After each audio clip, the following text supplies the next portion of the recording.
এই যে বাংলাদেশ ইসলামের কথা বলছে, আজকে তরুণ স্কলার্স এই মিডিয়ার মাধ্যমে মানুষ দেখে, এখন দেখেন প্রত্যেকটা ভালো মানুষ, শিক্ষিত মানুষ কিন্তু বাচ্চাকে এখন মাদ্রাসায় পড়াতে চায়। আগে কিন্তু পড়ায়নি, এখন কিন্তু চাচ্ছে। কেন? আগেকার মানুষ মনে করতো হুজুর হলে ভাত পাওয়া যায় না, খালি মুন্সি হয়।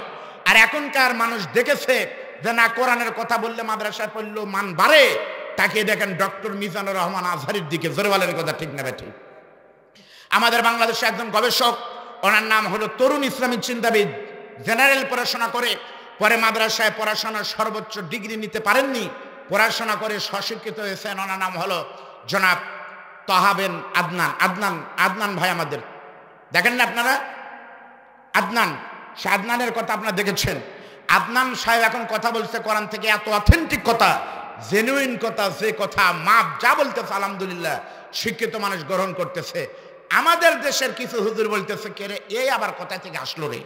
এখন আবার সেই তহাবিন আদনানদের বিরুদ্ধে লেগে গেছে, আদনান খারাপ, এটা হারাম। বাংলাদেশের টুপি দেখে মানুষ চেনে, টুপি দেখে। আমি বহু জায়গায় ওয়াজ করে যাই, এই টুপি দেখলে কিছু হুজুর কয় ইমান আমাকে রে না রে, আমাকে রে না, চলেন যাই। যেই দেশে টুপি দেখে মানুষের বিচার করা হয়, সেই দেশে করোনা না এসে কি আসবে বলেন তো ভাই? এ ভাই, দাড়ি কি সব?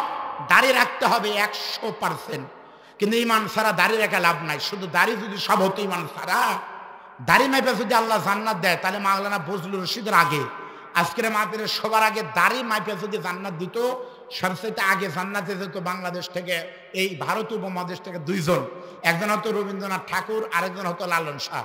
একটাও মুসলমান না, কিন্তু দাড়ি বড়। তাহলে এই দাড়িতে আপনি কি করবেন? শুধু পাগড়ি দিয়ে যদি জান্নাত হয়, ভারতের সাবেক প্রধানমন্ত্রী মনমোহন সিং পাগড়ি ছাড়া আমি দেখিনি। তাহলে ওর পাগড়ি দিয়ে আল্লাহ কি মোটর সাইকেল মুসবি? এজন্য আমার বাংলাদেশে তাই হচ্ছে। আজ বাংলাদেশে ইসলামের কথা যারাই বলতেছে, আপনি কওমি মাদ্রাসায় পড়ছেন আলহামদুলিল্লাহ, কওমি আপনার কাছে ডান চোখ, আলিয়াত পড়েননি, বলেন আলিয়া মাদ্রাসা আমার বাম চোখ। তারাও তো কোরআনের কথা বলতেছে। আমি আলিয়া বিশ্ববিদ্যালয়ে পড়েছি, এজন্য আলিয়া মাদ্রাসা আমার ডান চোখ, আল্লাহর কোরআন সামনে আছে। আমি মনে করি আলিয়া মাদ্রাসা না, কওমি মাদ্রাসা আমার একটা চোখের মতো। উদাহরণ মাওলানা বজরুল রশিদ মাদ্রাসায় পড়েছে, কামিল পাশ করেছে 3 টাইটেল, অথচ তার বাড়িতে রক্ত ঘামানো টাকা দিয়ে মাদ্রাসা করেছে। দেখে আসবেন তার মাদ্রাসা কওমি মাদ্রাসা। কোনই তো বলেনি না কওমি মাদ্রাসা বানাবো না, এটা ফতোয়া দেয়। এই জন্য আমি আফসোস করে বলি, এই মাইকের নাম খুবই ভালো, মাইককে আমি জানি না, এই মাইকটা নিঃসন্দেহে ভালো। এই মাইকের বিরুদ্ধে কিন্তু আমি আব্দুল বারী রশিদি বক্তব্য দিব না। কিন্তু আগামীকাল যদি আমার ওস্তাদ, এই মাইক কোথাকার হুজুর? গ্রামের নাম বলেন? মশবারি বিলদহর, হাসিনি তো? বিলদহরের মাইক এটা ছাড়া কি আর নাই? আছে। এই মাইক কিন্তু ভালো, কিন্তু আগামীকাল আমার সুপার হুজুর যদি বিলদহর যায়, আরেক মাইক এলা কবি ভাই আপনাদের গ্রামে বলে বজরুল রশিদ হুজুর আসছিল, সবই ভালো লাগবে ভাই, কিন্তু আপনাদের মাইক যে বরফ বেচা মাইক। তাহলে এই মাইককে বরফ বেচা মাইক কে বললো? বক্তা বললো না আরেক মাইক আলা বললো? কথা বলেন। আমিন ডাক্তারকে দেখায় সেই প্রেসক্রিপশন যদি আব্দুল আহাদ ডাক্তারের সামনে দেন, তখন বলে কাক দেখাচ্ছেন? আমিন সাহেবকে। পরে আসেন, যান ওনাকেই দেখান। তাহলে এক ডাক্তারকে দেখে মেজাজ খারাপ কে করলো? কথা বলেন। তাহলে আমি আব্দুল বারী রশিদের শত্রু আমার বড় ভাই না, আমার শত্রু দেখবেন আলেমরাই। আগামীকাল কিছু মানুষ কবি এগুলো আজ হইলো, আর চাইতো আমাকে রোয়ামো খুচরা কাটলে সেই সাঁটাইলো নি, তুই আয়।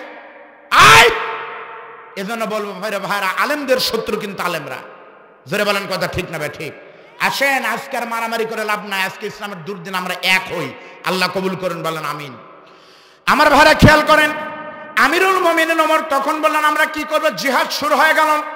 আল্লাহর কোরআনের নিউজ হলো, আল্লাহ বলে কোনো টেনশন করো না, ওয়ালা তাহিনু ওয়ালা তাহজানু, তোমাদের কোনো ভয় নেই, তোমাদের কোনো টেনশন নাই। যদি তোমাদের ঈমান ঠিক থাকে, লক্ষ লক্ষ বেঈমানদেরকে শেষ করে দেওয়ার জন্য আমি আল্লাহ তাআলা, দুনিয়াতে তোমাদের সংখ্যা কম হলে কি হবে? আমি আল্লাহ আকাশ থেকে কোটি কোটি ফেরেশতা পাঠাই দিব। বলেন না সুবহানাল্লাহ। আমার ভাই ইতিহাস পড়ে দেখেন, নবীর জীবনী, সাহাবীদের জীবনী পড়ে দেখেন, যখন যুদ্ধ শুরু হয়ে গেল, রোমের সাথে মদিনার হযরত ওমরের যুদ্ধ লেগে গেল।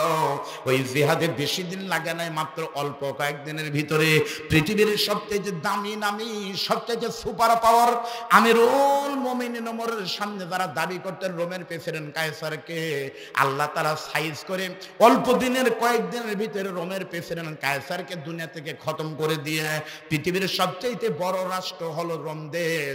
ওই রোম দেশটাকেও আল্লাহ মুসলমানদের দিয়ে দিয়েছে। সুবহানাল্লাহ বলবেন না?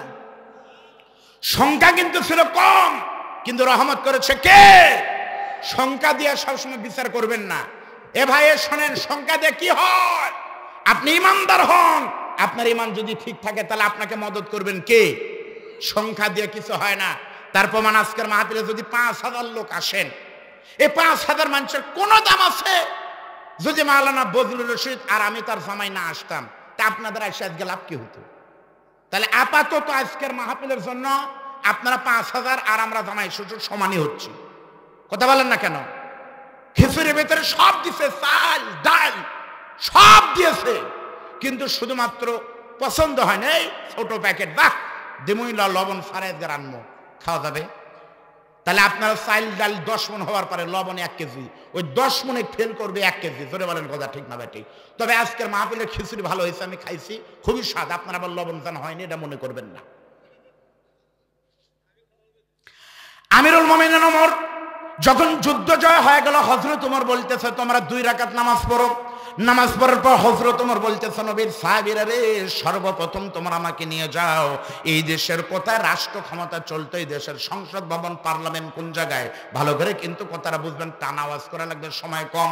হযরত ওমর তখন রোম দেশের সংসদ ভবনের কাছে যখন চলে গেলেন, যা হযরত ওমর বলতেছে রে মদিনার সাহাবীরা শোনো, এই দেশটাকে তোমরা যদি ভালো করতে চাও সর্বপ্রথম তোমাদেরকে 2টা কাজ করা লাগবে। কথা বলেন না কয়টা কাজ করতে হবে?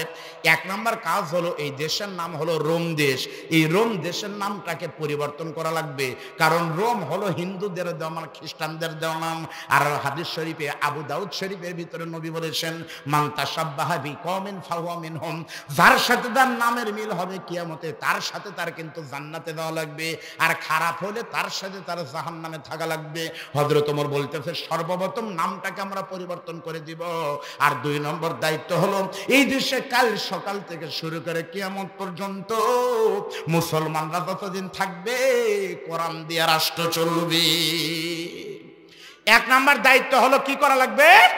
নাম পরিবর্তন করে দেওয়া লাগবে। তাহলে নামেরও কিন্তু একটা তাসির আছে, নাই? হযরত ওমর খ্রিস্টানদের ভালো নামও চয়েস করেননি, মুসলমানদের নাম রেখেছে। আর আমরা, আল্লাহ রাব্বুল আলামিন বলেন قُلْ لَوْ كَانَ الْبَحْرُ مِدَادًا لِكَلِمَاتِ رَبِّي لَنَفِدَ الْبَحْرُ قَبْلَ أَن تَنفَدَ كَلِمَاتُ رَبِّي وَلَوْ جِئْنَا بِمِثْلِهِ مَدَدًا। আল্লাহ পাক বলেন নবী বলুন, যদি সারা পৃথিবীর সমস্ত সাগরের পানিগুলো কালি হয় আর এই কালি দিয়ে আল্লাহর কোরআনের ব্যাখ্যা লেখা শুরু হয়, লিখতে লিখতে সারা পৃথিবীর পানি শেষ হবে, তবু আল্লাহ পাকের কোরআনের ব্যাখ্যা কোনোদিন শেষ হবে না। বলেন সুবহানাল্লাহ। আপনাদের একটু বলা লাগবে, এই কোরআন শুধুমাত্র কি হুজুরদের না? এই কোরআন সবার। জোরে বলেন। এই কোরআন সবার, কিন্তু কোরআন থেকে স্বাদ সবাই একরকম নিতে পারে না। জিনিস একই কিন্তু স্বাদে কম বেশি হয়, জিনিস একই কিন্তু স্বাদে কম বেশি হয়। কেমন? এই কোরআন মুত্তাকিদের জন্য হলো পুরা নিয়ামত। এই কোরআন হেদায়েত দিবে কাদের? সবাইকে কি দিবে? কোরআনের ওয়াজ শুনে সবাই বলে না আবার ওয়াজ ভালো লাগতেছে না। অনেকে বলে কোরআনের ওয়াজ শুনে কি লাভ? আল্লাহ নিজেই তো তোমার জন্য কোরআন পাঠান নাই। এই কোরআন হেদায়েত দিবে মুত্তাকিদের, আল্লাহ সেটা বলছেন, খেয়াল করেন। আল্লাহ পাক বলেন জালিকাল কিতাবু লা রাইবা ফীহি হুদাল লিল মুত্তাকিন। This is the book whereof there is no doubt, a guidance to those who are al-muttaqun। এটি এমন একটি কিতাব, খেয়াল করেন। নবী বলেন মান ক্বালা বিহি সাদাকা, যারা কোরআন দিয়ে কথা বলে তারা সত্য বলে। আমান হাকামা বিহি আদালা, যারা কোরআন দিয়ে বিচার করে তারা সঠিক করে। আমান আমেলা বিহি উচিরা, কোরআনের আমল করলে প্রতিদান আল্লাহ দেন। আমান দা ইলাইহি হাদা ফাকাদ হুদিয়া ইলা সিরাতিম মুস্তাকিম। বলেন সুবহানাল্লাহ। আর এই কোরআনের পথটাই হলো আসল পথ। তাহলে কোরআন হেদায়েত দেয় কাদের? মুত্তাকিদের। ফিরে বলেন কাদের? আচ্ছা, 2 নম্বর হলো এই কোরআন মুত্তাকিদের হেদায়েত দিবে। আর এই কোরআন কি বলেন সারা পৃথিবীর খালি মুসলমানদের জন্য কোরআন না। আপনাদের মাননীয় এমপি মহোদয় প্রতিমন্ত্রী জুনায়েদ আহমেদ পলক, উনি কি শুধু আওয়ামী লীগের মন্ত্রী? কথা বলেন না কেন? উনি কি বলে যে আমি সামারি আসবো, শুধু আওয়ামী লীগের লোকেরা যেন আমার সামনে আসে, বিএনপি জামাত না থাকে? কোনোদিন বলছে?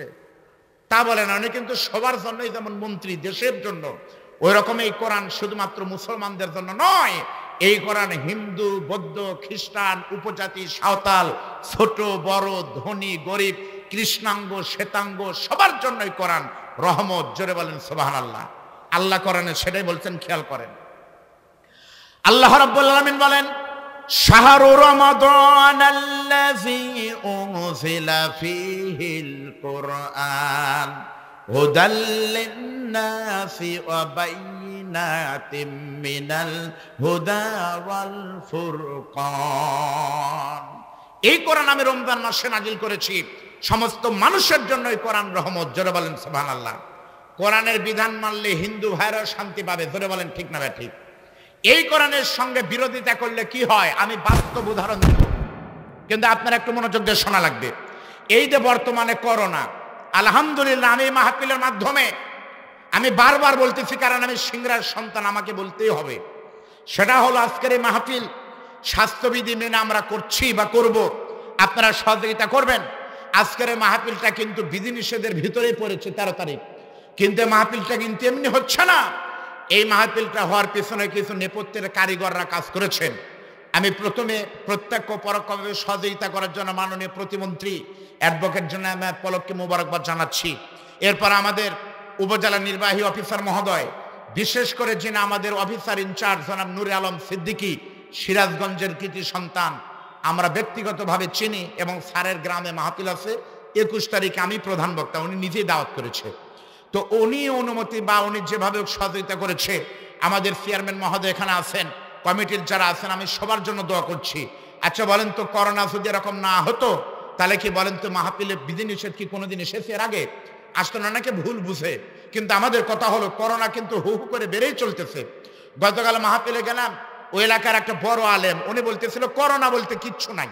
আমি মানি না, কিন্তু উনি মারা গেছে কিছুদিন আগে, করোনাতেই মারা গেছে। আপনি মানবেন না কেন? ইতিমধ্যেই ইন্দোনেশিয়ার লকডাউন দিয়ে দিছে, সৌদি আরবে কড়াকড়ি আরব শুরু হয়ে গেছে।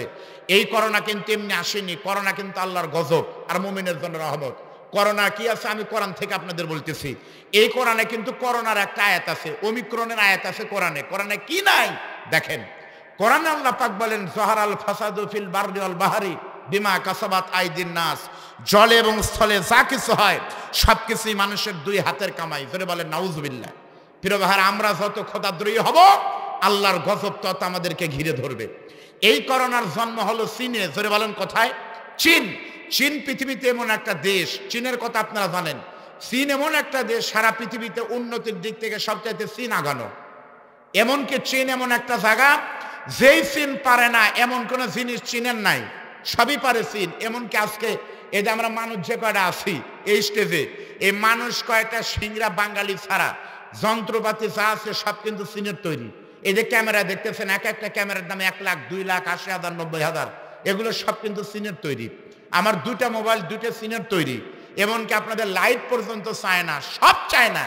চায়নারা পারে না এমন কিছু নাই, যা দেখে তাই নকল করে।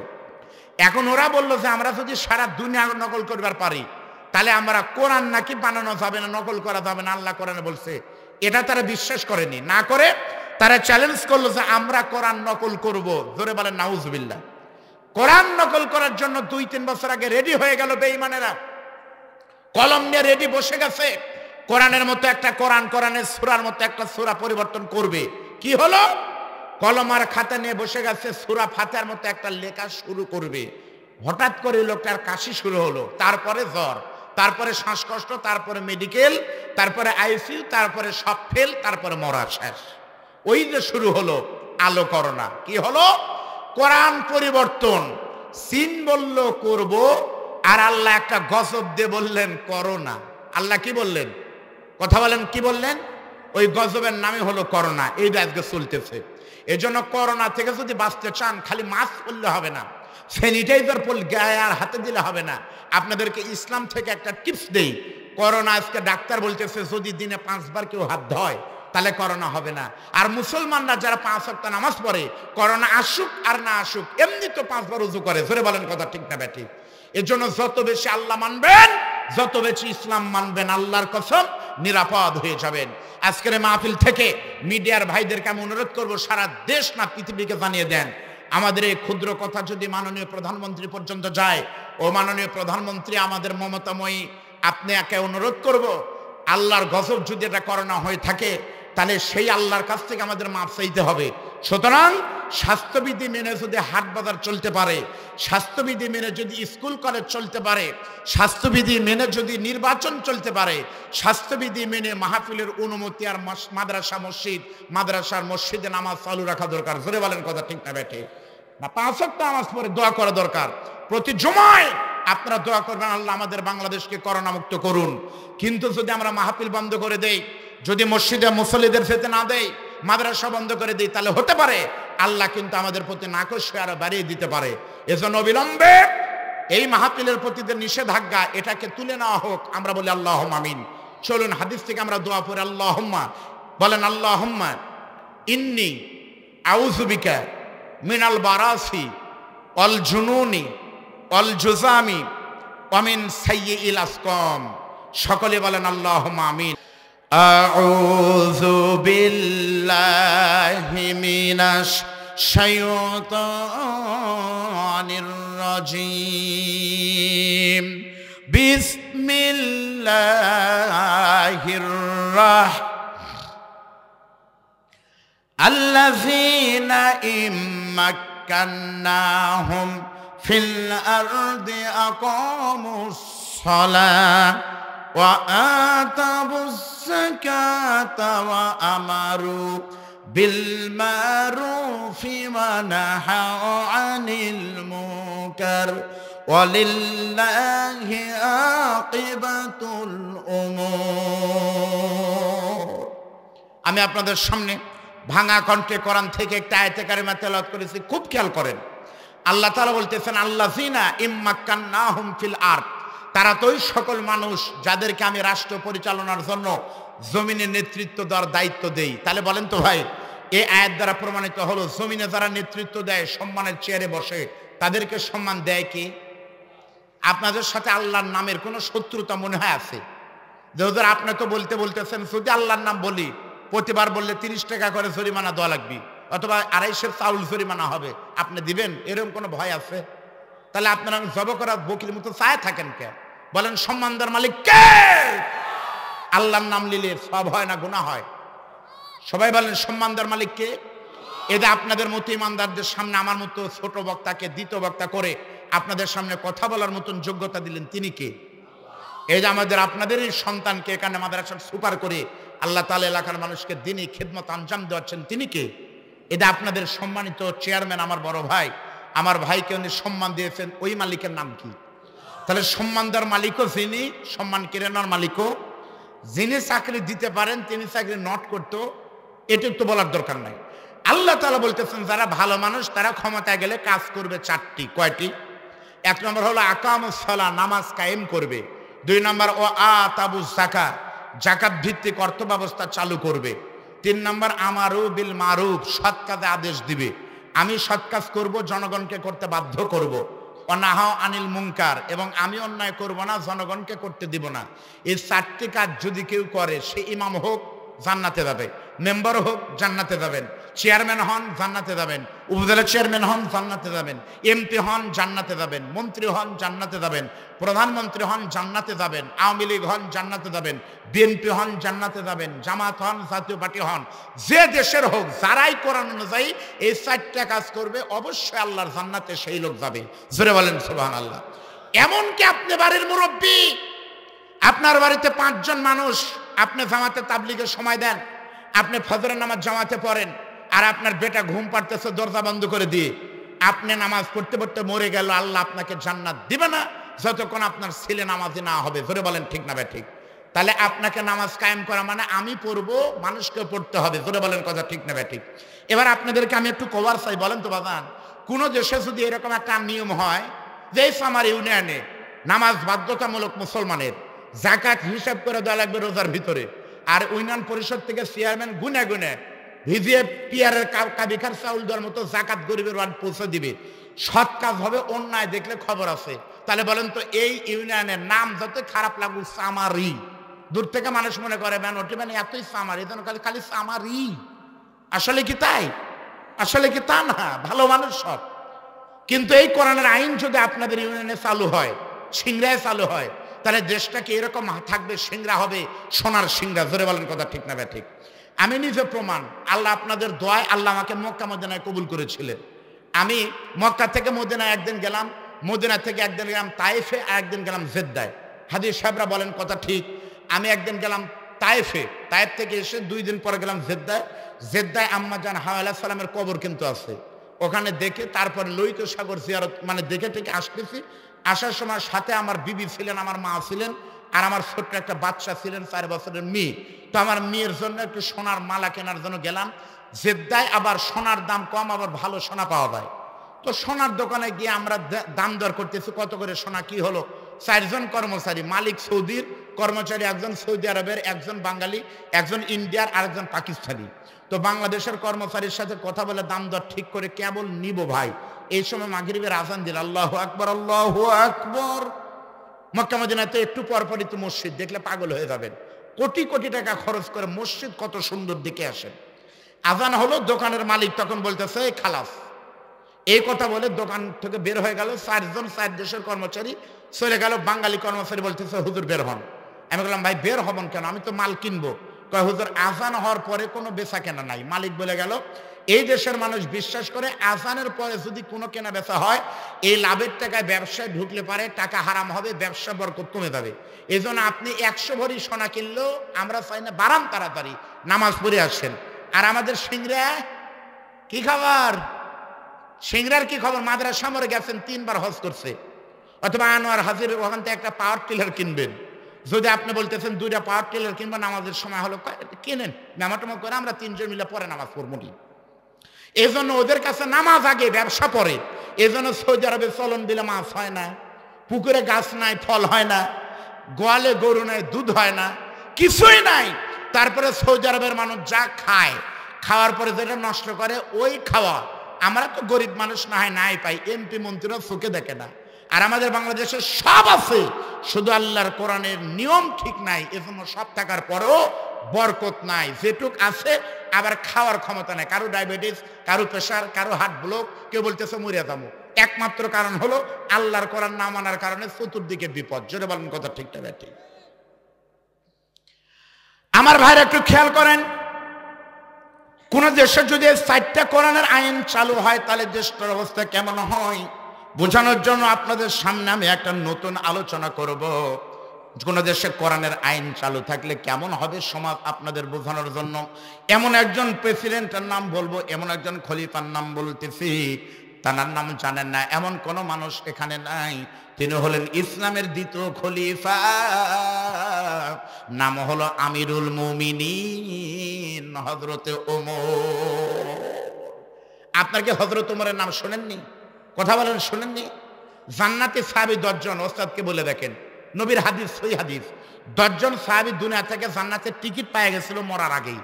তার ভিতরে আবার 4 জন হলো সবচাইতে বড়। এই 4 জনের ভিতরে হযরত ওমরের সিরিয়াল কত? এবার আপনারা জানেন না, না কবেন না, একটা বলেন তো কি? আওয়াজ দিতে বলেন তো, সাউন্ড দিতে বলেন মাইক। হযরত ওমর কত নম্বর সাহাবী? আপনারা তো জানেন, শুক্রবারে জুমার নামাজের খুতবার ভিতরে হুজুরা পড়ে না, ক্বালান নবী সাল্লাল্লাহু আলাইহি ওয়াসাল্লাম আরহামু উম্মতি বি উম্মতি আবু বকর ওয়া আশাদ্দুহুম ফি আমরিল্লাহি ওমর ওয়া আস্তাকুহুম হায়াআন উসমান ওয়া আকদাহুম আলী। তাহলে বলেন তো হযরত ওমর কয় নম্বর? 2 নম্বর বলবে না, বলবেন দ্বিতীয়। 2 নাম্বার শুনলে আবার একটু খারাপ লাগে। আমাদের বাংলাদেশে 2 নাম্বার মানে হয় ভোটে পারেনি, না হলে সিটার, না হলে বাটপার। এজন্য 2 নাম্বার বলবেন না, বলবেন দ্বিতীয়। যেমন আমাকে অনেকে জিজ্ঞাসা করে, ভাই আপনি হুজুরের নিজের জামাই, আজকে এখানে 2 জন করছে, আপনি কি বজরুল হুজুরের নিজের জামাই? আমি বললাম হয় বারে নিজেরই তো। তখন আমাকে বলতেছে, বাবা আপনি হুজুরের কয় নম্বর জামাই? অনেকে এসেছে দূর দূর থেকে ওনারা শোনার জন্য। আমাকে বলে আপনি হুজুরের কয় নম্বর জামাই? আসলে আমার শ্বশুরের ছেলে নাই, 3টা মেয়ে, আমি আবার বিয়ে করেছি মাঝখানের মেয়েকে, তাহলে আমি দ্বিতীয় 2 নম্বর হচ্ছি। এজন্য আমাকে যদি কেউ বলে আপনি হুজুরের কয় নম্বর জামাই, আমি বিয়ার 8 বছরে কোনোদিন বলিনি 2 নম্বর, তখন আমি বলি যে সিরিয়াল নম্বর 2, কিন্তু চেংরা হিসাবে 1 নম্বর। তাহলে হযরত ওমর হলেন দ্বিতীয়। কথা কন নাকি? আমিরুল মুমিনিন ওমর কিন্তু ক্ষমতায় ছিলেন, খলিফা থাকার পরে কিন্তু 50 বছর লাগে নাই বন্ধু, 40 বছর লাগে নাই। শুধুমাত্র আল্লাহর আইন কোরআন দিয়ে রাষ্ট্র চালানোর কারণে মাত্র 10 বছরের ভিতরে আল্লাহ তাআলা খুশি হয়ে সারা পৃথিবীর অর্ধজাহান ওমরকে দান করে দিয়েছে। অর্ধজাহানের খলিফা খেজুরের পাতার পাটির উপরে শুয়ে থেকে শাসন করেছে, সেই ওমরের উত্তরসূরি তো আমরা মুসলমান। জোরে বলেন কথা ঠিক না ঠিক? আমিরুল মুমিনিন ওমর ক্ষমতায় আসার পরে চিন্তা করলেন, দেখি তো আমাদের আশেপাশে অন্য কোন রাষ্ট্র বাকি আছে কিনা, ইসলামের বাহিরে এখন আর কেউ বাকি আছে কিনা। তখন হযরত ওমর খেয়াল করে দেখলেন এখনো 2টা রাষ্ট্র ইসলামের বাহিরে আছে। যেমন আমাদের সিংড়া থানায় যদি 2টা থানা, সিংড়ার আশেপাশে 2টা থানা কি কি? এই পাশে কিন্তু গুরুদাসপুর, আর এই দিকে কিন্তু আত্রাই। জোরে বলেন ঠিক না ঠিক? হযরত ওমর এরকম চিন্তা করলেন, দেখি তো আশেপাশে কোনো রাষ্ট্র বাকি আছে কিনা। হযরত ওমর খেয়াল করে দেখে এখনো 2টা রাষ্ট্র ইসলামের বিরোধিতা করে। এই 2টা রাষ্ট্রের নামের ভিতরে একটা হলো রোম দেশ। জোরে বলেন, একটার নাম কি? রোম দেশ। আর একটা দেশের নাম হলো পারস্য। আলেম ওলামাদেরকে যারা জানে তাদেরকে বলে দেখেন, যারা সাহিত্য পড়েছে ইতিহাস জানে, রোম আর পারস্য কিন্তু তদানীন্তন সময়ে ইসলামের মুসলমানদের সবচাইতে বড় দুশমন। বর্তমানে আমেরিকা আর ইসরায়েল যেমন দুশমন, ওই সময় রোম ছিল পৃথিবীর মুসলমানদের জানের শত্রু। রোম দেশ। আর রোমের প্রেসিডেন্টের নাম ছিল কায়সার। রোমের প্রেসিডেন্টের নাম কি ছিল? মুখস্থ করেন, একটা ওয়াজ একটু মুখস্থ করে দেন, এমন ভাবে আপনারা শুনেন যেন আপনাদের কোনো কারণে যদি মসজিদে খুতবা দেওয়া লাগে আপনারা যেন অন্তত ওয়াজটা করতে পারেন। রোমের প্রেসিডেন্টের নাম হলো কায়সার, আর কায়সার ছিল খ্রিস্টান। আমিরুল মুমিনিন খলিফাতুল মুসলিমিন যখন ক্ষমতা আসলেন, রোমের প্রেসিডেন্ট কায়সারের কাছে তখন হযরত ওমর চিঠি দিলেন আরবি দিয়া। হযরত ওমর চিঠি লিখলেন, রোমের প্রেসিডেন্ট কায়সার ভাই, তুমি খ্রিস্টান, আমি মুসলমান, তোমার সঙ্গে আমার কোনো আপত্তি নাই, ধর্ম নিয়ে গন্ডগোল নাই, তোমার ধর্ম তুমি আমি পালন করব, এটাই তো ইসলাম। ধরে বলেন ঠিক না ঠিক? আমাদের বাংলাদেশের রোজা আর পূজা একসাথে হয়, এই সামারি ইউনিয়নে কিন্তু মনে হয়তো হতে পারে রোজা হচ্ছে পূজা হচ্ছে, কোনো সমস্যা আছে? ওনারা ধর্ম ওনাদের কাছে, আমাদের ধর্ম আমাদের কাছে, এটাই কিন্তু ইসলামের বিধান, এটাই কিন্তু আমার নবী শিখাইছে। আল্লাহ নবীর সাহাবী ওমর যখন চিঠি দিলেন, ওই চিঠি পাওয়ার পর কায়সারকে হযরত ওমর বললেন, কায়সার ভাই, তোমার সঙ্গে আমার ধর্ম নিয়ে কোনো দ্বিমত নাই, তুমি পালন করো, কিন্তু তোমাকে বলবো ইনিল হুকুমু ইল্লা লিল্লাহ আলা লাহুল খলকল, আমার জমিন যার আইন চলবে সেই আল্লাহর। এখন আমার আল্লাহ নিয়ামত দিয়েছে, বিশ্বে ইসলামের জয় শুরু হয়ে গেছে। তুমি কায়সার যদি ক্ষমতায় থাকতে চাও রোম দেশে, তোমাকে 2টা জিনিস মেনে নিয়ে ক্ষমতায় থাকতে হবে। 1 নম্বর তোমাকে মানতে হবে, তোমাকে খ্রিস্টানের পরিবর্তে মুসলমান হতে হবে। আর 2 নম্বর হলো তোমাকে বাইবেলের পরিবর্তে কোরআন পড়তে হবে। এই 2টা জিনিস মেনে যদি তুমি ধর্ম পালন করতে পারো, তাহলে তুমি কায়সার মৃত্যু পর্যন্ত ক্ষমতায় থাকো, আমি ওমরের কোনো আপত্তি না। এই 2টা জিনিস খালি মানে নাও, আসলিম তাসলিম, উদখুলু ফি সিলমি কাফা। আমাদের সিগা আলেমরা বুঝবে আমার ভালো, তোমরা ইসলাম মানো পরিপূর্ণভাবে। Islam is the not only religion but also complete, মানে complete code of life. Islam একটি পরিপূর্ণ দিন। হযরত ওমর তাহলে শর্ত দিলেন কয়টি? কথা বলেন। 1 নম্বর হলো তোমাকে মুসলমান হতে হবে, আর 2 নম্বর হলো তোমাকে কোরআনের আইন দিয়ে তুমি মোর আপন তো ক্ষমতা থাকো, আমার কোনো আপত্তি। এই চিঠি তখন কায়সার পাইল, খ্রিস্টান কায়সার তখন মদের বকলে চুমু দেয়ার বলে, ওমর রে, তুমি ঘুঘু দেখেছো কিন্তু ফাঁদ দেখো নাই, তুমি আমাদেরকে খ্রিস্টান থেকে মুসলমান হওয়ার হুমকি দাও ওমর। এই চিঠি পার 5 দিনের ভিতরে তুমি ওমর যদি মুসলমান সবাইকে নিয়ে মুসলমান থেকে ধর্ম পরিবর্তন করে খ্রিস্টান না হও, আর 2 নাম্বার তুমি কোরআন বাদ দিয়ে যদি বাইবেল বুকে না ধরো, আমি কায়সার বলতেছি 5 দিন পর হয় তুমি ওমর থাকবে, আর না হলে আমরা খ্রিস্টান থাকবো। খেলা কিন্তু হবে ফাইনাল খেলা, দুইটার একটা হবে।